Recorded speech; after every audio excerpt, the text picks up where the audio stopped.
Okay, folks, we are back again. Second of the Rachel McAdams time travel movies on the docket. The Time Traveler's Wife, 2009, directed by Robert Schwentke. 1 hour and 48-minute runtime. Okay. I used to have a lot higher opinion in this movie, the first time that I saw it years past.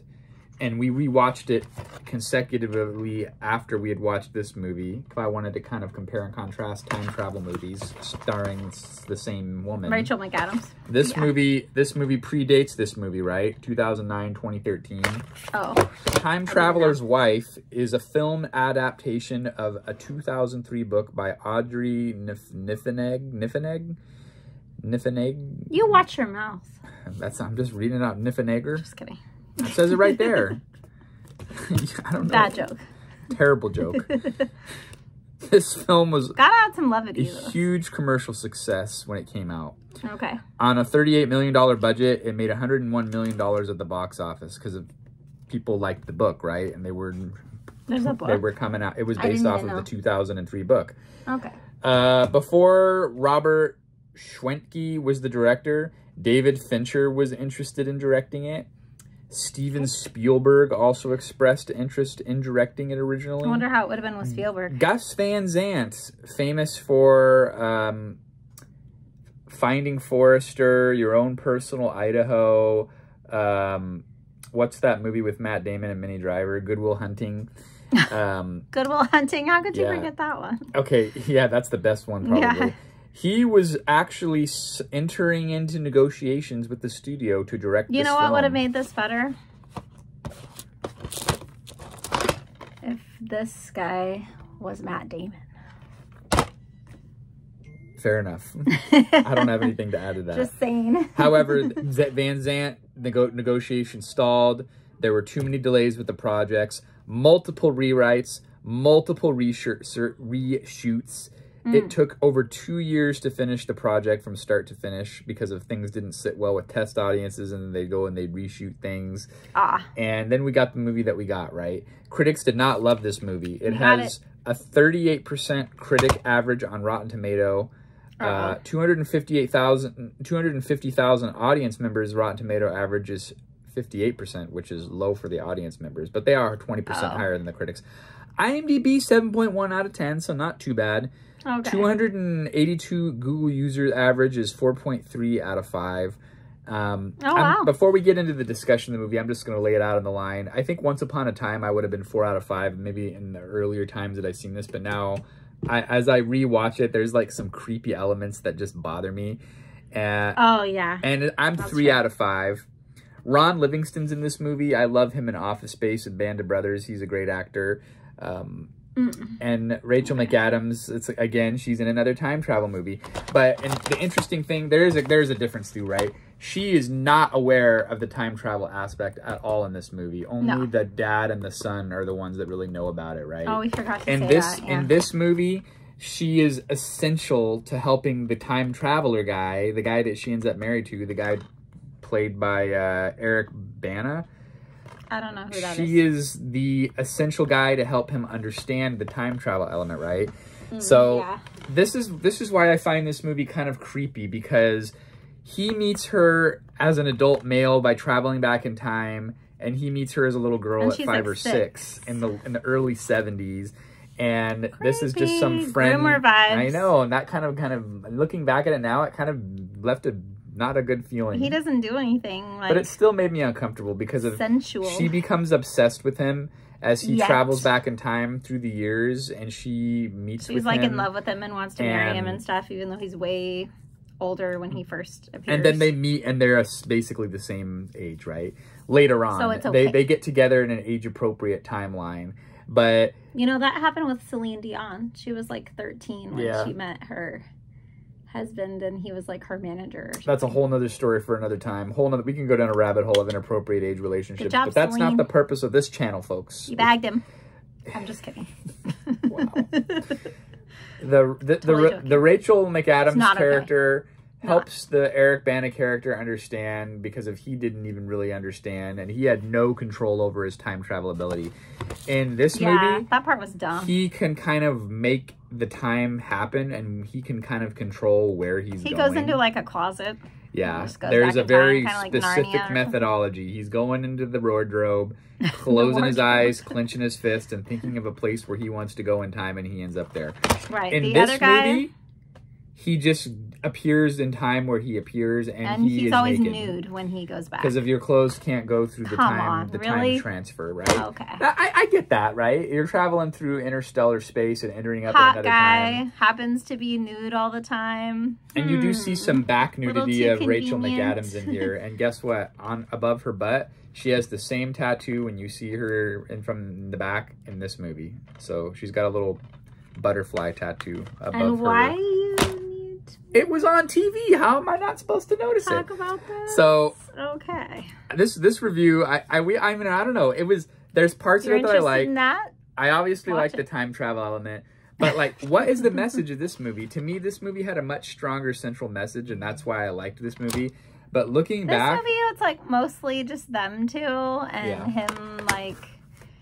Yeah. The time travel thing in this movie is like kind of a cool thing because he gets to relive things and it's like a good thing. And it has a good message. It's like a huge burden because he just all of a sudden starts going somewhere with no warning and he's gone for like however long. He has no control over it. So it's basically like this huge burden and it really puts like a damper on their relationship. And this movie to me had a very positive ending.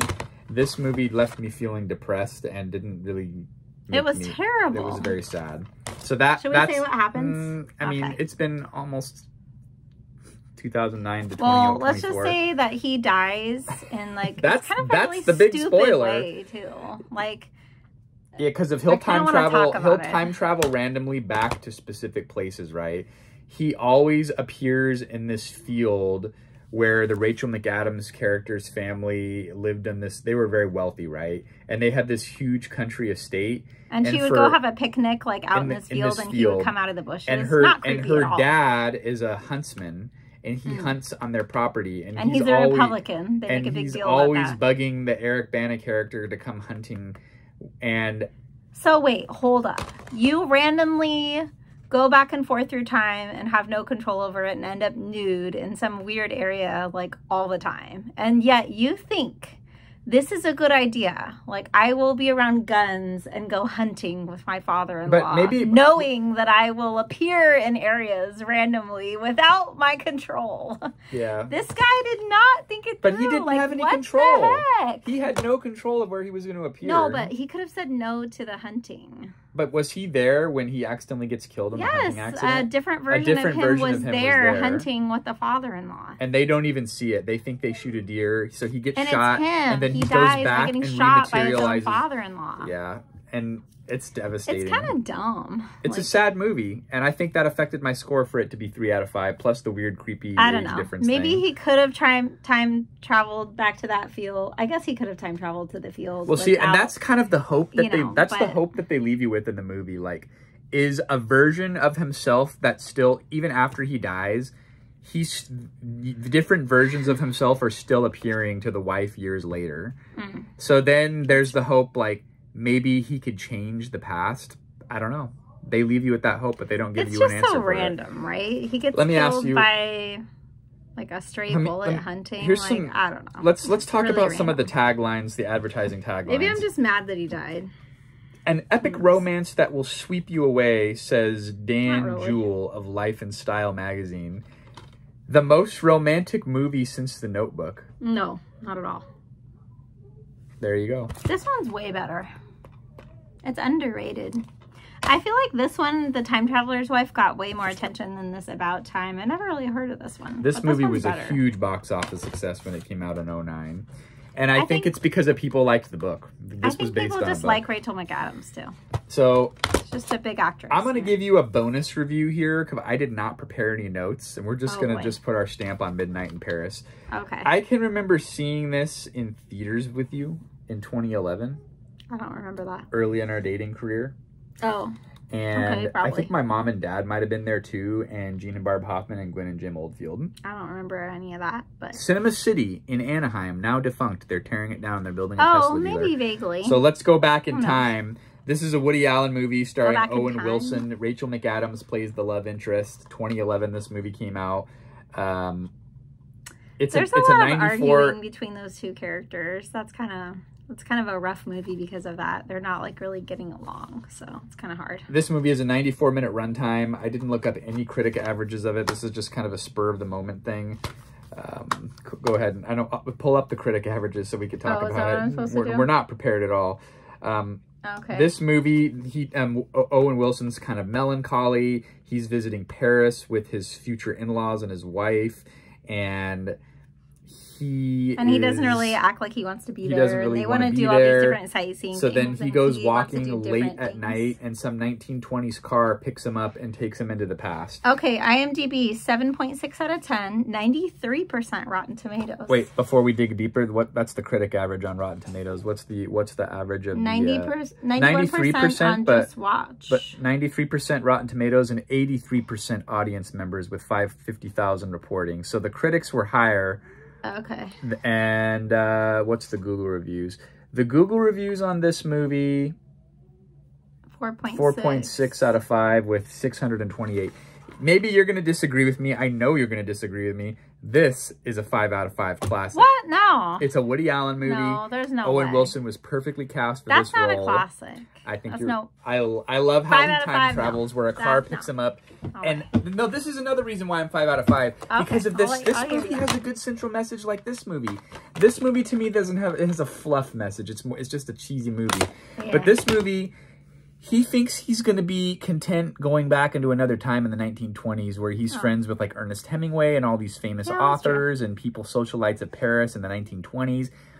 And the people in the 1920s were discontent with their time because if he meets another love interest in the past, Marianne Cotillard, and she's longing for the 1890s. So it's just like saying, you think that at a different point in time, you'll feel more at home.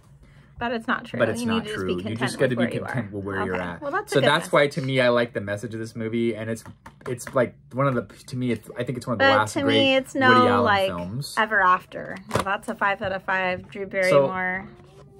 You always go back to Ever After. A remake on a Cinderella classic. What do you give on this? We got a crying baby, so we'll wrap it up here. I guess I'm 4 out of 5. It is pretty interesting. I like it, but just some of the conflict between the characters is kind of depressing, but it focuses more on the time travel aspect, and I like that. It is interesting. And Rachel McAdams doesn't know about the time travel, and then he tells her about it, and I don't think she believes him. She thinks he's crazy, and then they end up breaking up. Spoiler alert. So, but that was kind of just a side note. So this is a rare it wasn't the Corey Grant at 5 out of 5. Until next time, we'll see you then. We'll see ya.